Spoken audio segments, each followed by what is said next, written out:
My name is James Manyika, and on behalf of the World Affairs Council, I'll be your moderator this evening. It is my distinct pleasure to introduce tonight's guest. Dr. Mathew Burrows serves as the director of the Atlantic Council's Strategic Foresight Initiative and was the principal drafter of the National Intelligence Council's publication, Global Trends 2030, Alternative Worlds. He was appointed counselor to the National Intelligence Council in 2007 and director of the analysis and production staff in 2010. He has previously served as an analyst for the Directorate of Intelligence with the CIA, special assistant to the U.S. ambassador to the UN, and as deputy national security advisor to the U.S. Treasury Secretary. Ladies and gentlemen, please join me in welcoming Mathew Burrows for what should be a very interesting discussion and lively discussion on the future declassified mega trends that will undo the world unless we take action.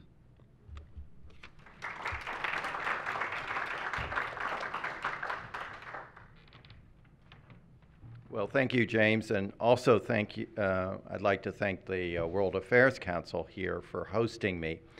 I wanted to begin the presentation and talk a little bit about why I did the book, my background, and then get into some of the key issues of what I fear about the future, but also, very importantly, what I'm looking forward to about the future. So as James alluded to, I retired last year from the National Intelligence Council. I was a lifetime CIA analyst. Part of your career, you spend a lot of time outside, actually, the Directorate of Intelligence. And so the last 10 years, I actually worked at the National Intelligence Council, and that council reports to the Director of National Intelligence. It has a very special role, and that role is to take all the intelligence that's generated by all the 16 intelligence agencies throughout the U.S. government, try to make sense of it in terms of what sort of implications, what sort of impacts the intelligence reports we're getting has on the president's key foreign policy priorities. And the National Intelligence Council, called the NIC, actually does what's called estimative intelligence. So this is looking out 3 to 5 years usually on what are going to be the future of Iraq or Afghanistan, what sort of, you're making judgments because obviously you don't have all the knowledge you need to predict where it's going to go. Oftentimes you are talking about scenarios. And every 4 years, the NIC also produces global trends. So this is a work looking out farther, 15, 20 years. It's usually called Global Trends. The last one, Global Trends 2030. That was produced in 2012. And this goes back actually to the mid-90s. Now, the reason for doing the publication every 4 years and also publishing it just at the beginning of the administration is that's the time when most administrations are looking out farther than they do during the course of their administration, where they get really caught up in crises. It's also the time that a lot of the different departments of government, like the Pentagon, the State Department, the Department of Homeland Security, begin to look at their strategies. What do they need to deal with some of these long-term trends? So that's the reason we did it. The other reason that we also, the NIC has done it for all these years, is it was a way of bringing in expertise from outside to really educate the intelligence community. It was begun in the mid-1990s after the end of the Cold War. So a lot of people on the NIC, and NIC is very special in government in that there are a lot of people from outside the intelligence community that are appointed to the NIC. About a third to 2/3 actually are from the outside. The chairman is usually a non-careerist who comes on, and they saw that the intelligence community wasn't looking at some of the key factors. So global trends, I was the principal author on the last 3 of these works. And in the course of doing this, I spent a huge amount of time getting outside of Washington. I had a chairman who appointed me, said, if you're going to do this stuff, you need to get outside the Beltway. So that's what I did, went outside in the rest of the country, talked with a lot of experts, but also went overseas. And so by the end, when I was doing the last edition, visited about 20 countries.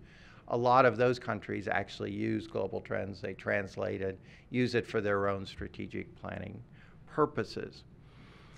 And in talking throughout the U.S., I really was seized by the fact that a lot of Americans were very puzzled and concerned about what was happening in the future. And this actually increased every time I did it. I noticed a lot more worry, and what it disturbed me in some sense. I remember going to Penn State, being in a class of, these are all graduate engineers, very good prospects for jobs, and yet they were all, talking about worst case scenarios. When I tried to get them to vote on, where they saw the world going, they all picked the worst case. And I could barely get them to think about even a moderate case of kind of muddling through, which probably the most likely and usually is in most of these scenarios. But, I worried that first that we weren't, as a nation, thinking about these broad trends, that we had a huge stake, certainly in what the world was going to be like. We were also at this pivotal point where you can see that there's huge changes, and I would say most of them are good, but nevertheless, these are really historically unprecedented changes that are happening. I talked in the book about, this period that we're in is like after the First World War, when you had the Versailles, after 1815 in Europe, when you had the Congress of Vienna, pivotal moments when you're really reshaping the world. Now, we haven't had a major war like the First World War or the Napoleonic Wars. These things are happening when we're not necessarily all sitting down in the world and thinking through these problems and figuring out exactly what we should do to avoid the worst scenarios. But for the U.S., we got lots here at stake. We were the ones that designed the world after 1945. We should also be thinking very strategically about where we want to take the world in the future. Now, as I mentioned, there are a lot of very good things happening, and that's what first I wanted to stress, and certainly the book starts with a chapter called The Power of One. And this is really about this great growth of the global middle class. So we're seeing, in a very short amount of time, you're talking 30, 40 years, this huge rise of middle classes, a lot of them in Asia, but actually also all around the world. You're talking about hundreds of millions. Some of the predictions for 2030 are 1 billion to 3 billion people joining the middle class. This completely changes, the history that we have known. I mean, we know that the world, most everybody in the world was poor, and that was the condition, for everything until the present. We also have, aging, which, there's some disturbing aspects of it, particularly when you're talking about can we maintain economic growth. But we're also, this is a wonderful development. I mean, in the sense living longer, but also living much better quality lives. and we have a lot to look forward to. If you're looking at all the technological changes, and obviously there's quite a bit in the book about the coming technological revolutions, a lot of it is very good news. But that's a feature, again, we haven't had societies where the median age is 50 or above. And when you're, large numbers are living into their 80s and even into their 90s. So again, something that does have some negative, and in fact, I would say on all of these trends we're talking about, they're dual-edged. When you're thinking about this, individual empowerment, which is the concept I developed to describe what is happening in terms of rise of global middle class, empowerment of minorities, women, the spectacular education gains that we're seeing, the spectacular health gains that we're seeing. You're also seeing the fact that small groups, individuals can do enormous amount of harm. They can do the sort of harm that was formerly the monopoly of states. And for the intelligence community particularly, this is a huge concern. And if you notice, if you follow, there's a document that the intelligence community produces again through the NIC every year called the Annual Threat Assessment. And every year we talk more and more about lone wolves or very small groups, splinter groups of Al-Qaeda.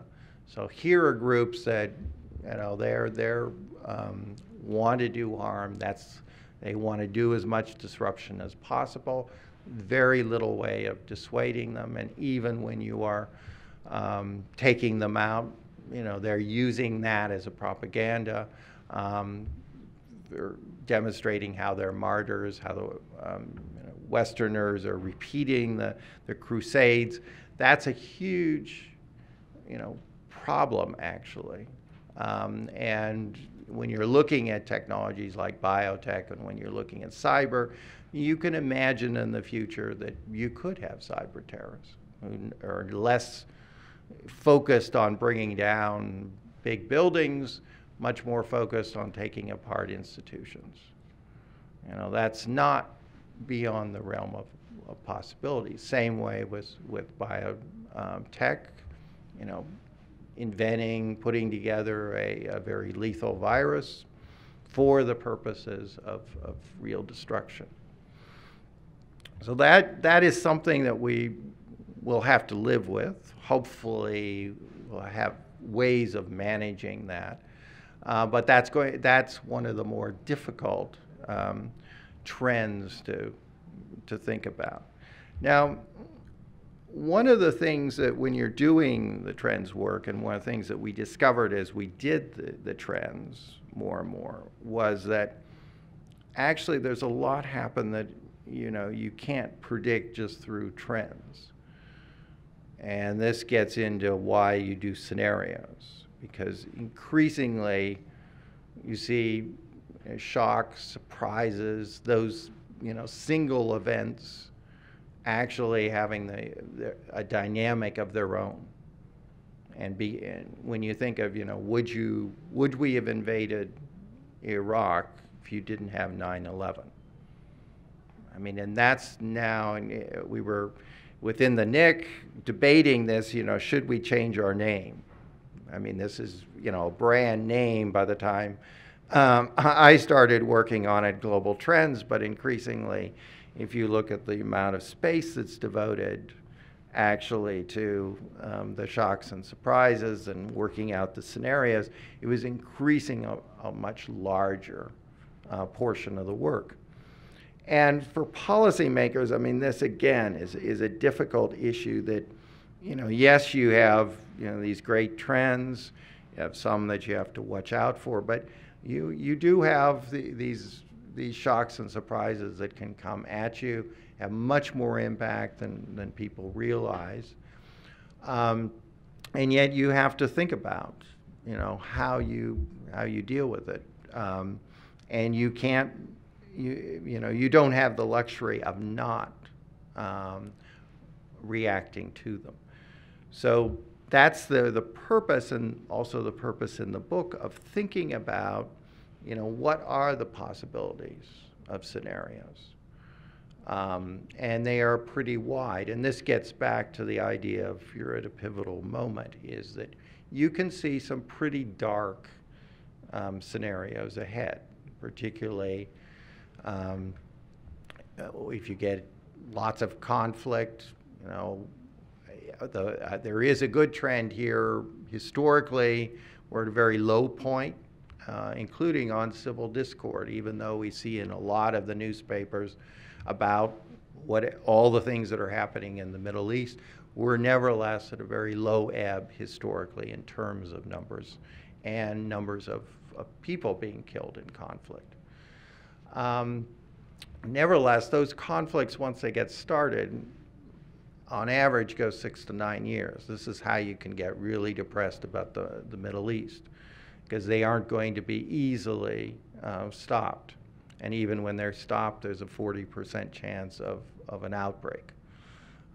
Again, so with conflict, I think, this, if there's something that keeps me up, it is the fact that once you get into a conflict, and I worry especially on the Middle East, just not with the ISIS stuff, but also with the Sunni-Shia rivalry, that you actually could get yourself in a very bad world, and one that it would be hard actually for powers like the U.S., others on the outside to stop. It gets to be of such magnitude. One of the book is written, there's a last section on scenarios. They're written as fictional stories, because I wanted actually people to approach these like you would a narrative, to really see how things could happen. You have two very good ones, and I would say two pretty bad ones. One of them is focused on the Middle East, where you end up in a nuclear exchange, pitting Saudi and Israel against Iran. That is not inconceivable, and that sort of world then has huge implications for the rest of us in terms of our growth potential. Similarly, if you can, what I saw as game changers, if you could have a reconciliation, a real trusted relationship between U.S. and China, I think that would be a game changer actually for a very positive future. These are the two major powers. Finally, I just, what probably the other big worry that I had, and obviously a huge reason for doing this, is on the U.S. itself and the U.S. Governance system. As I said, I think the U.S. is highly capable, very highly capable of navigating the shoals here in this world. The only power, actually, that can really do it. When you stack up strengths and weaknesses, the U.S. comes very much out on top. But if you don't have a governing system that really allows you to take the steps you need,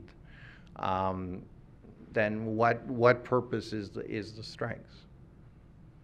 And that, I think, is a worry, and it's a worry in an intelligence report you actually can't put in that, because you're not supposed to be talking about the U.S.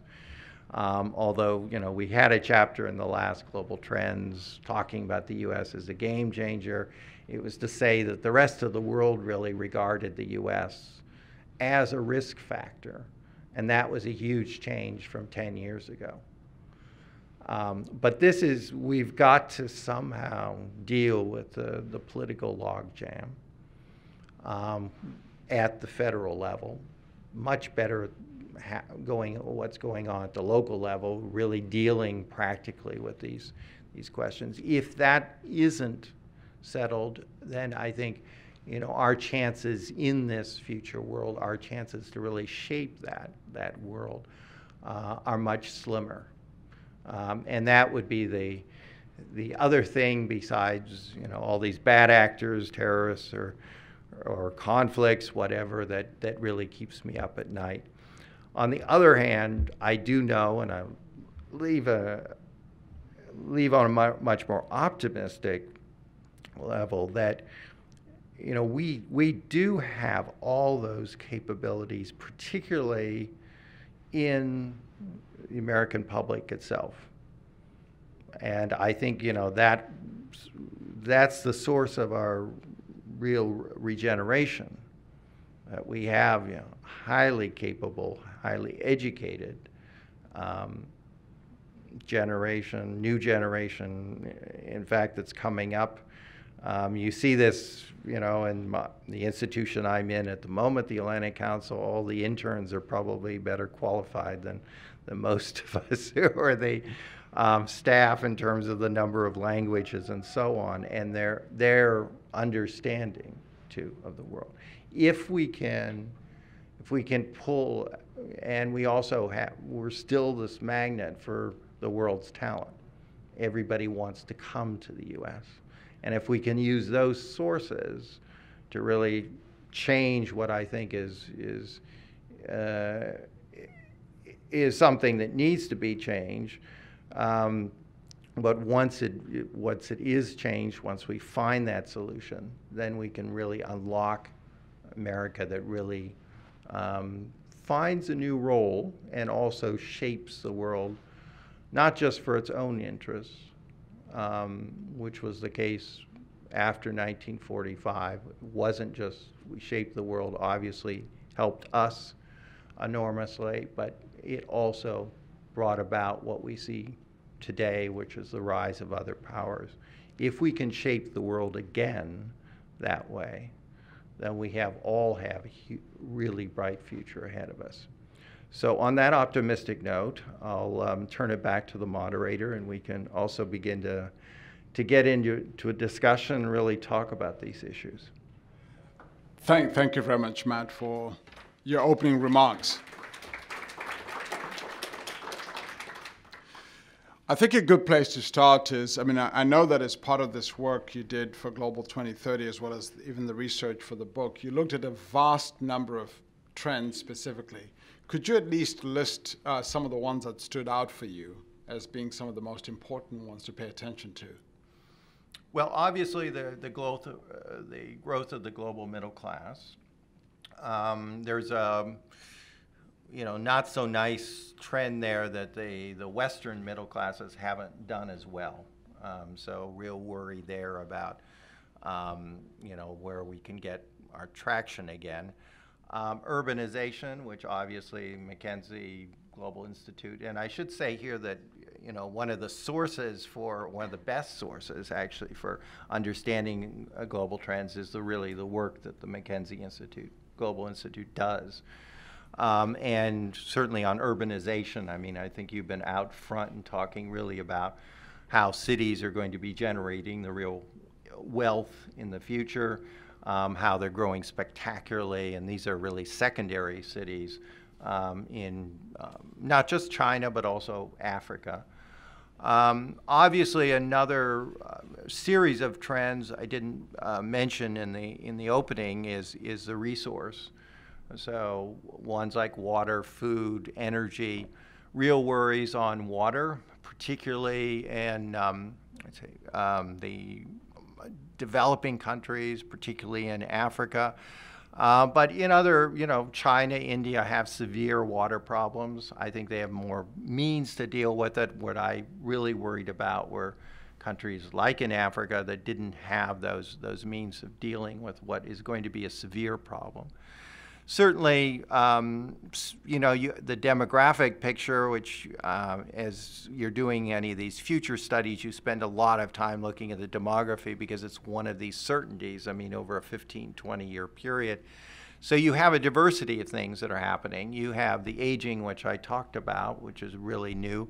But you also have, these continuing youth bulges in a smaller number of countries, but nevertheless still there, and some worry, increased worry actually since doing the Global Trends 2030, that the world's population is going to continue to grow and not to plateau. And this has, again, this is over a longer time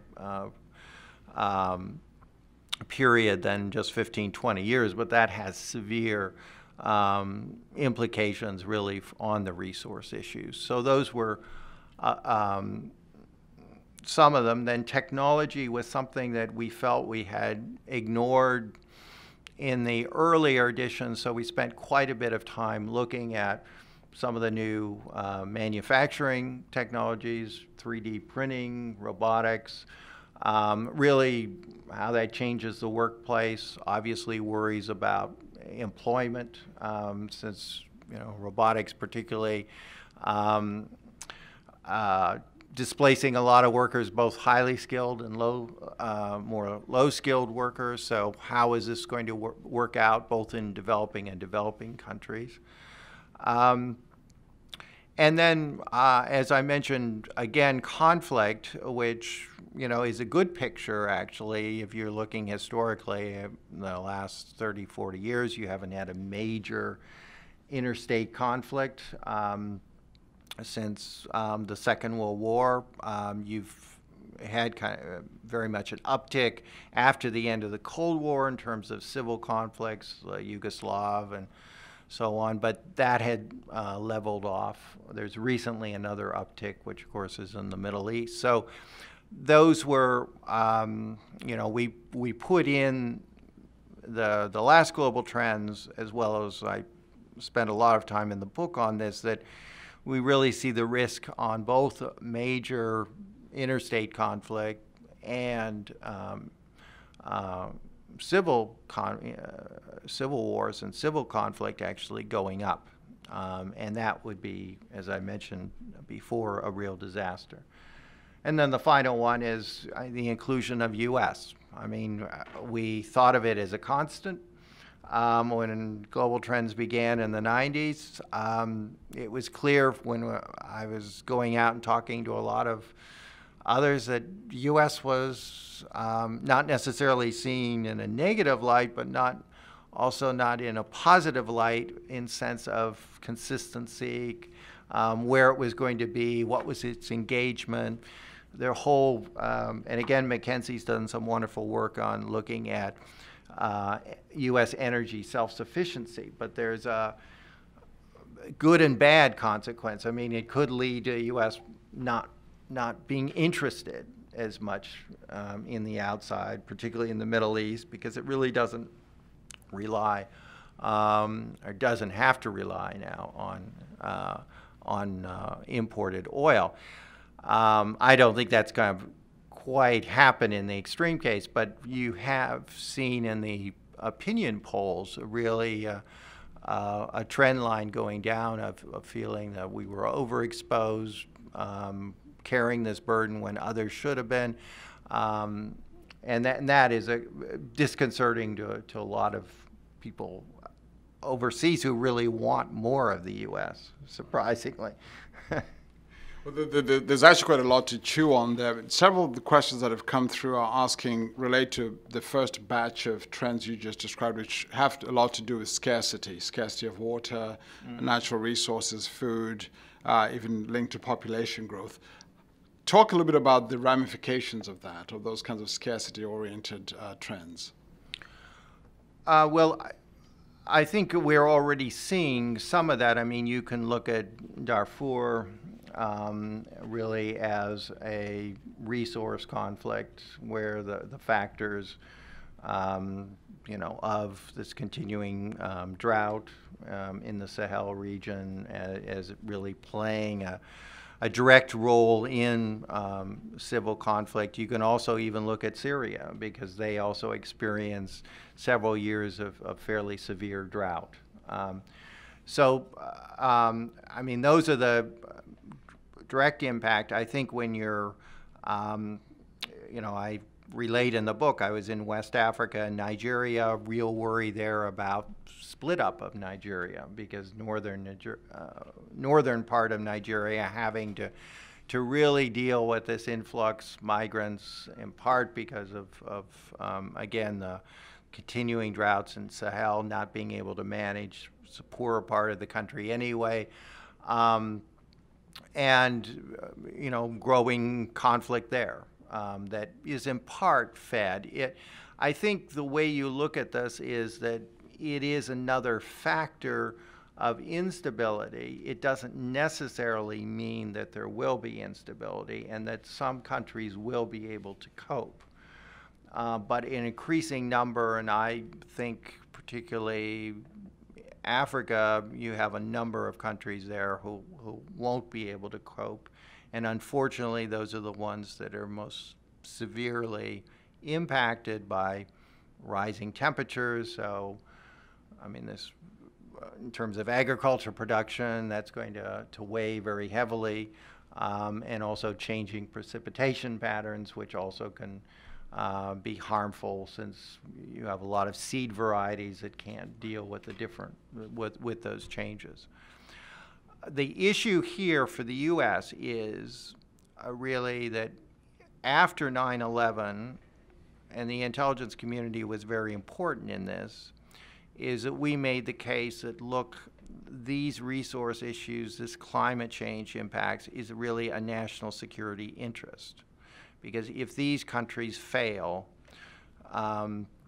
then we can have the ramifications of greater instability, more terrorism groups, whole list of instability issues that could affect the U.S. I think there's a feeling anyway when you talk to people in Washington that they're drawing back from that, is this really a national interest? And that's part of that disengagement. So I think it's very important to keep these issues right front and center. And as a moral issue, do we want one continent to be mired in a downward spiral while the rest of us in many ways growing much more prosperous?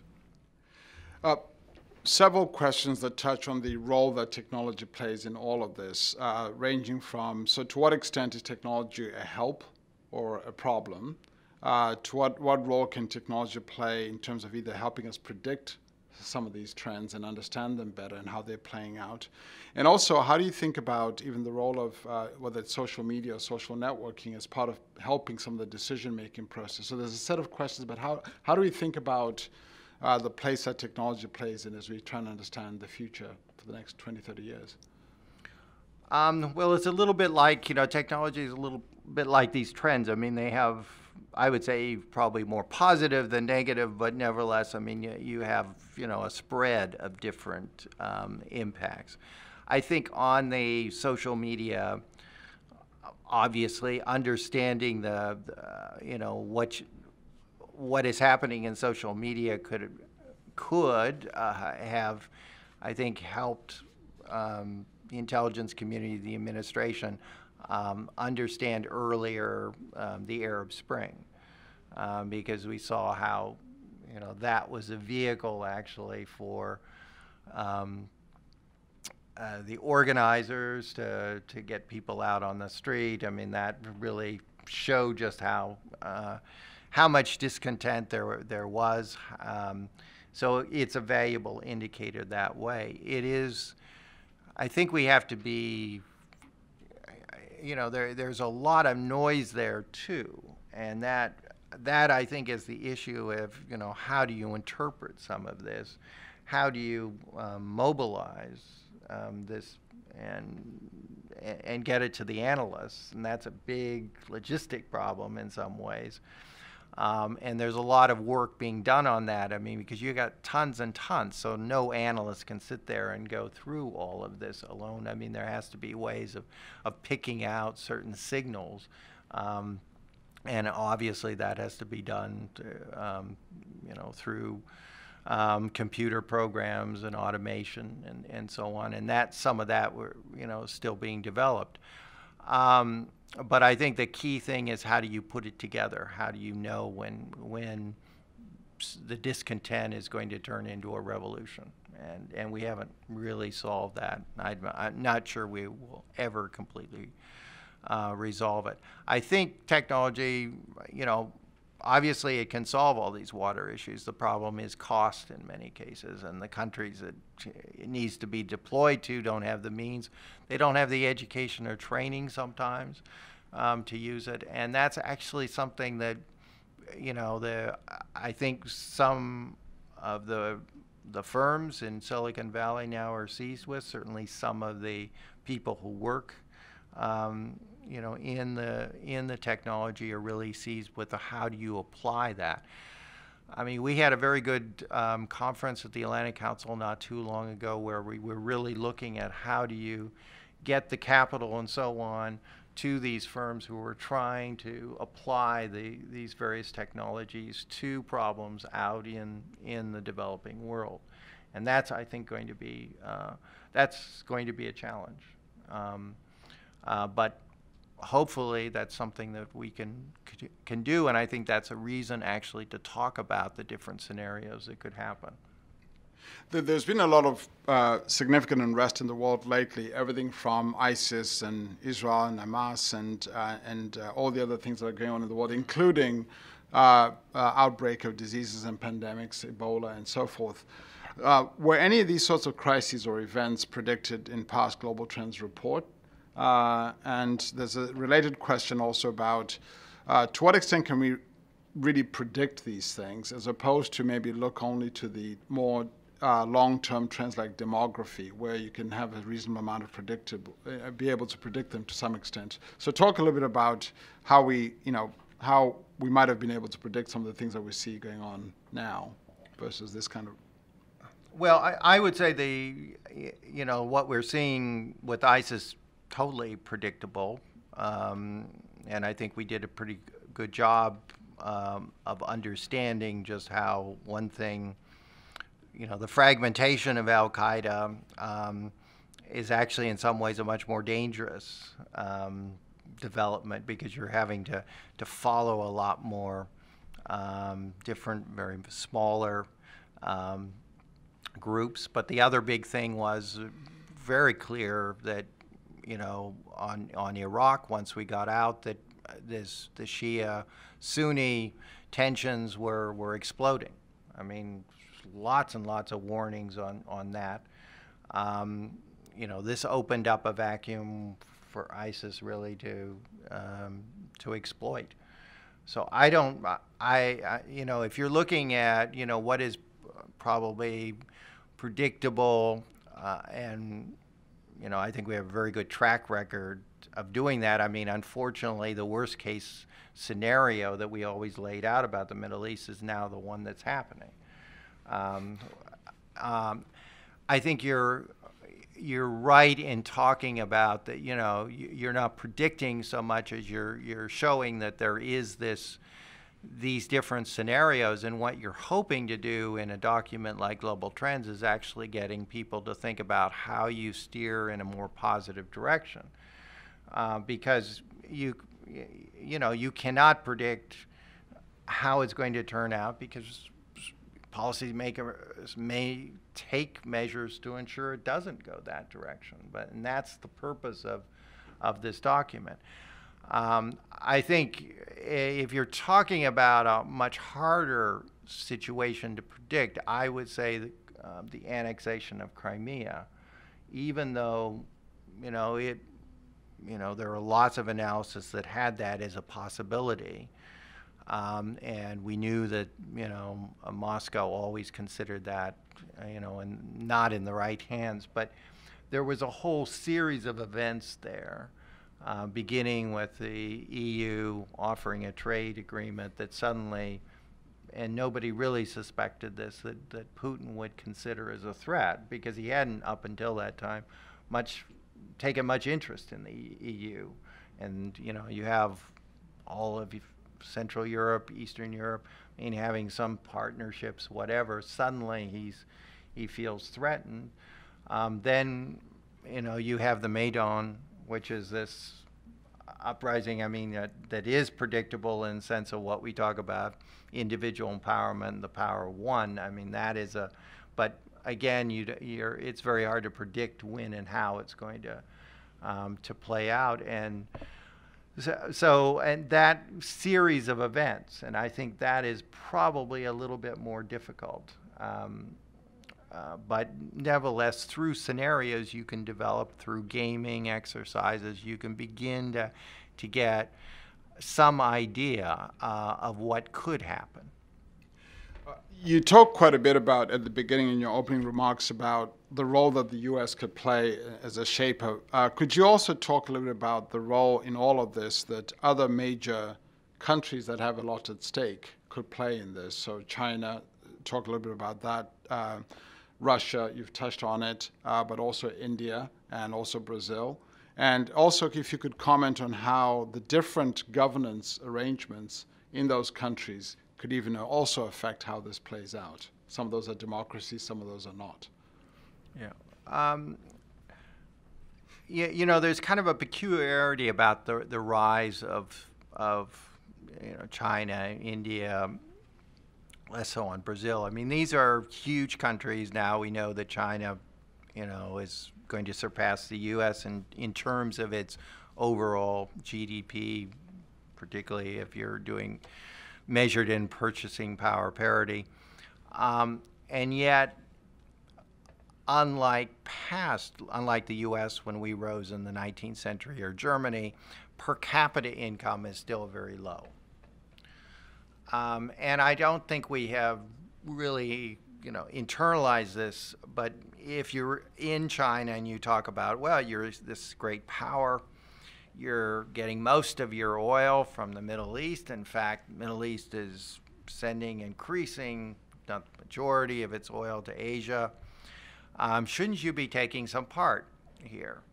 And we've had this dialogue. I mean, Zelig talked about the responsible stakeholder. I mean, this is a very old dialogue we've had, and anybody who's talked to the Chinese about this will instantly be told, well, look, we're still a very poor country.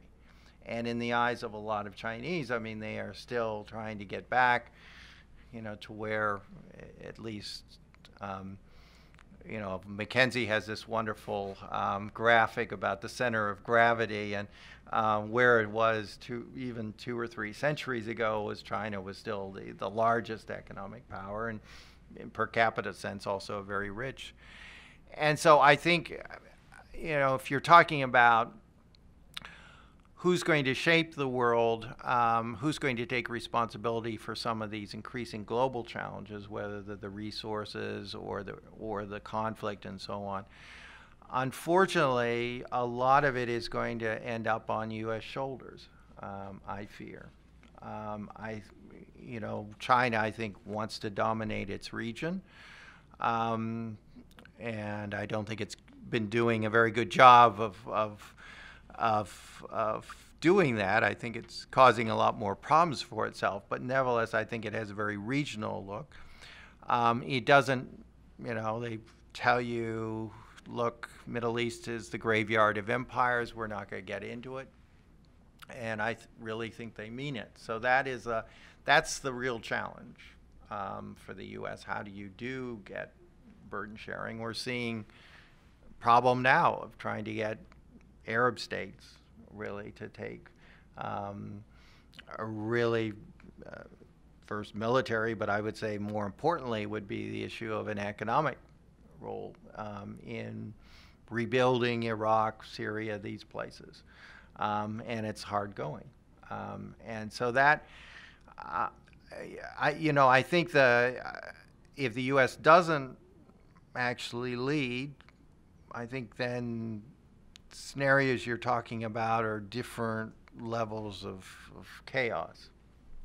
Well, say more about that. There's a lot of interest in what exactly could the U.S. do. So you talked about it in one sense as being a risk factor at the beginning of your remarks, and you also mentioned in several of your points about the United States providing leadership. To what extent is the risk us as opposed to what's out there? Talk a little bit about either gridlock here at home, the ability to make decisions, and those sorts of constraints. How much is the risk us versus these trends? I would say that, there's risk on both sides. I mean, you can't, you're in this really turbulent period, huge amounts of change at all different levels coming at you in different ways. So you are going to have, I think, risk. There's always risk connected with change. So you're going to have higher levels of risk. I think you can you send that risk up quite a bit if the U.S. isn't engaged. I think the other thing is that some of this is even a perception. I mean, I would argue U.S. had to be more aggressive against Putin. Doesn't necessarily mean in terms of military measures, but in terms of really leading a charge maybe early on with much more powerful sanctions to send a very early on a message to Putin about what the costs were instead of slowly cranking it up. And that is I think that's where the U.S. has got to be thinking that potential here for disorder has gone up. It's not clear necessarily about the partnerships. Developing those partnerships, I think that still is should be a major priority. I think we have an opportunity here with TTIP and TPP actually to, on the trade side and on the international economic side actually, to shape future global economy. Those sort of measures we should be really taking up, and also, I think, educating the American public about. I mean, there needs to be a discussion about the necessary role at the same time that there is a lot of things that we have to do at home. And in thinking about some of the things we have to do at home, one of the things is how we even gather information or drive initiatives that get us smarter and smarter about many of these trends. The intelligence community is managing several initiatives, the Joint Information Environment, NGA's Map of the World. There are all these different initiatives. How much collaboration actually occurs between the different parts of the U.S. government or the different entities within the U.S., maybe even including the private sector, that could play a role in informing or what we understand about some of these trends and what we might do about them? Could you talk a little bit about that? I think there's more cooperation than there was, certainly within the intelligence community. And I mean, the next job, in fact, is to coordinate, bring together the 16. And this goes beyond the intelligence community, I mean, where I don't think government has done a very good job is the public-private partnership. And this is showing up, I think, and this is a huge question when you're looking at like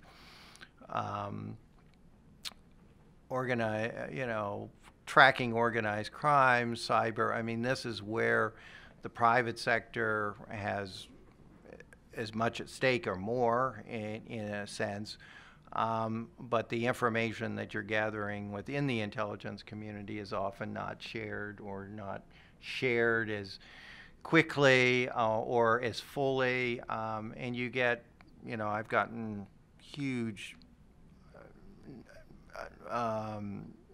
lots of people have come at me, I mean, complaints really in the business community about the need for much more info sharing. And I think that, that's one sort of public-private partnership that really hasn't developed as fast, and even though that's been a stated aim ever since 9/11. But that is, I think there's probably more problems there than there is intra-government now. There's always, going to be those tensions and the bureaucratic infighting, and you can read a lot about that in the Washington Post every day. But I actually think the bigger issue is this public-private partnership, and now how do you share this information that you have in government with people who are actually, controlling the infrastructure, and where our national interests are being actually managed by the private sector. And to what extent are we really in uncharted territory when we look out to all these trends? So, for example, are there any lessons from history that we can learn from? Are there any best practices in other countries? Are there examples of leaders that have taken, bold steps against things like this? Are there fledglings of examples of where you see that bright spots, either in things that the U.S. is doing or others are doing? So, or are we truly in uncharted territory? Well, it's clear. As I talked, you do have some things that have never happened before, and so I think we are in some uncharted territory. But I still think I was trained as a historian. I think you can still draw some lessons, and there's some other examples on, in terms of who does strategic foresight, and really getting that into the decision making. Singapore is the example there. They've been doing it for now decades. They know how to pull it into the decision-making process, so have a longer-term perspective, can make those longer-term investments. We haven't been able to really master that yet, partly because much bigger government, global power in a way that Singapore obviously isn't. So that would be one example. I think, the lesson you learn perhaps in looking at history is how much leadership makes a difference.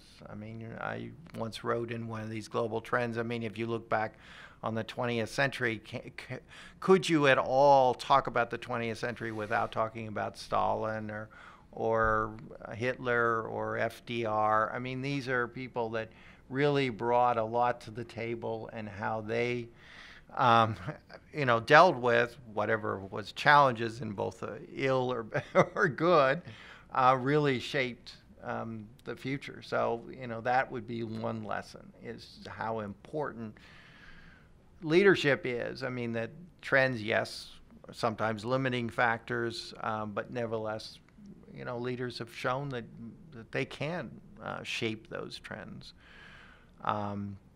So I think those are the sort of examples, that are out there that you pull from, at the same time that you recognize that you are in a very much a different world. And I think, for the U.S., it is, even though we should celebrate it, this is a world that came about in many ways because of the system we put in place after 1945.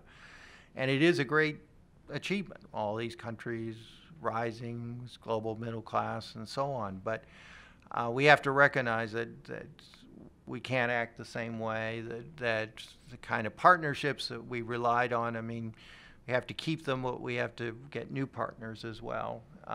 And we face also, some, our values are not necessarily going to be the values in the future.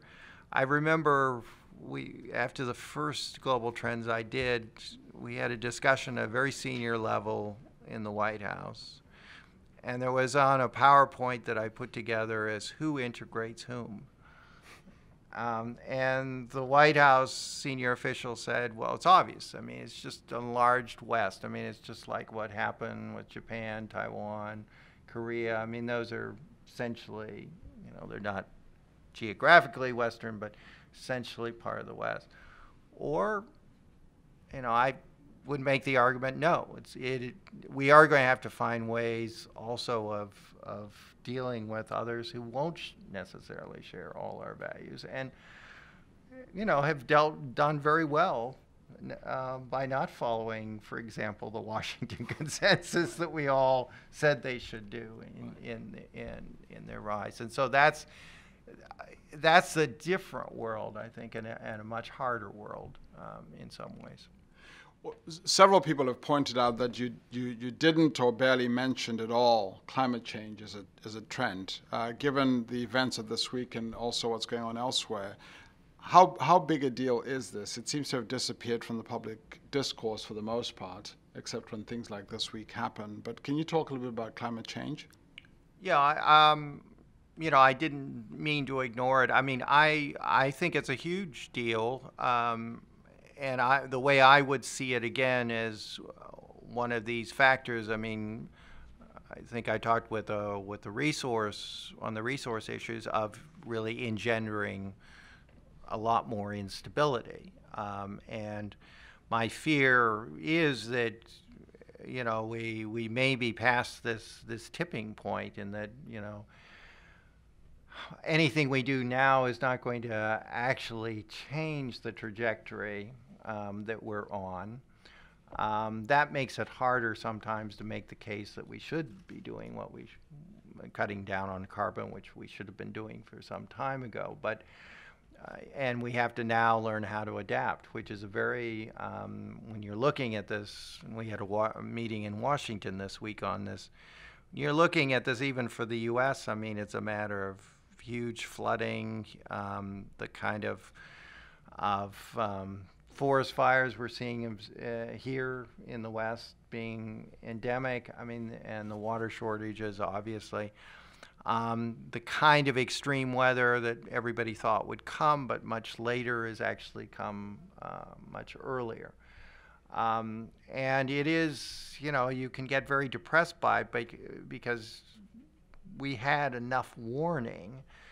And even if you didn't believe, or, even if the science wasn't completely convincing or persuasive, there was enough there, I think, that there was enough risk that we should have taken measures earlier.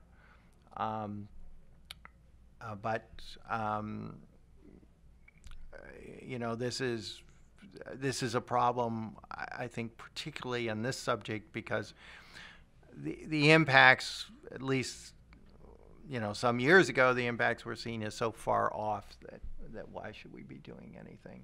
And if we do take measures, it could undermine our growth, which for most people is the most immediate concern.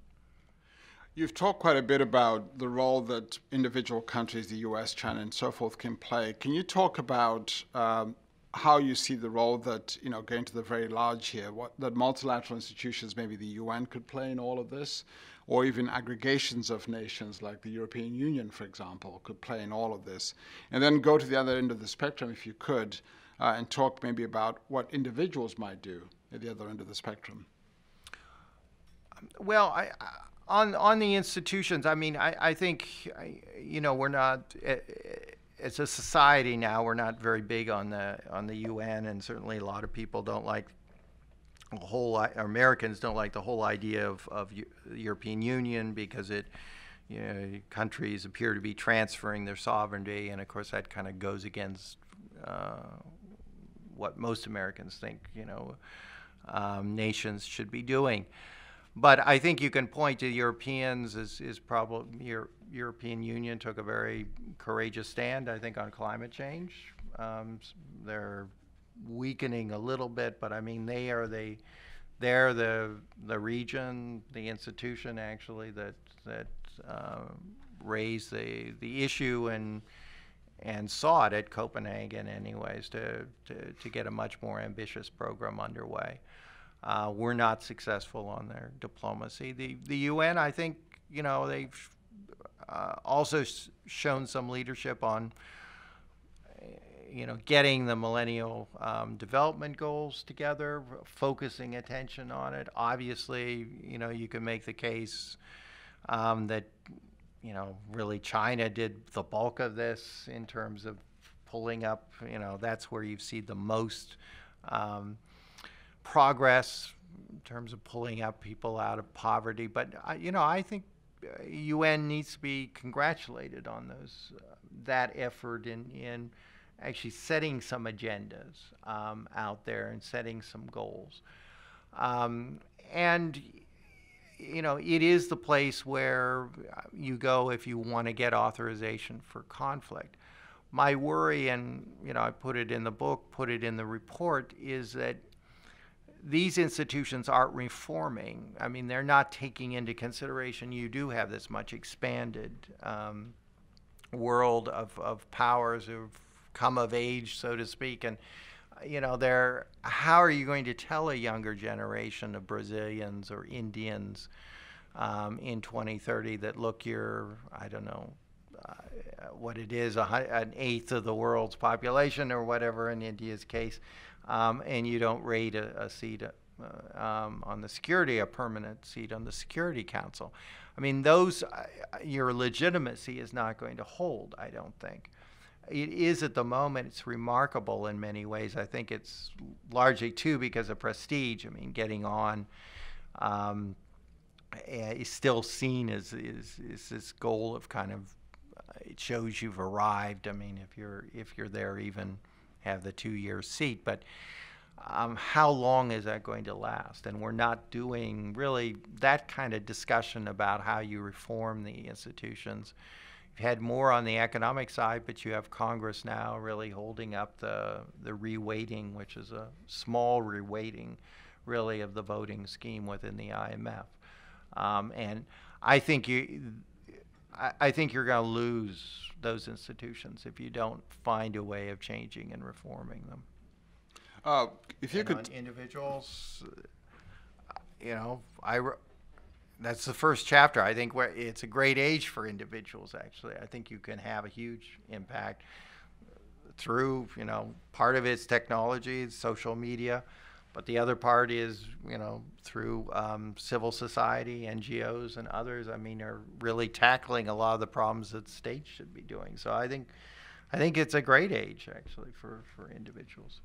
Maybe that's actually close to a good note to end with the last question, which is, if you step back from all of this, what are some of the trends that you're most excited about and most optimistic about if you think about the well-being of humanity and poverty reduction and those kinds of issues? And how can we make sure that those more optimistic outcomes actually do happen? Well, the one thing that makes me very optimistic is, and again, it's in that first chapter in the book, but if you compare, the rates of education in the 19th century, when it was the Western world that was developing and industrializing, with the rates of the expansion of education in this new century, in the last couple decades of the last century, you'll find that actually it is spreading a lot faster. You're finding, even in the developing world at the tertiary level, more women than men. We already have seen it actually, in the developed world.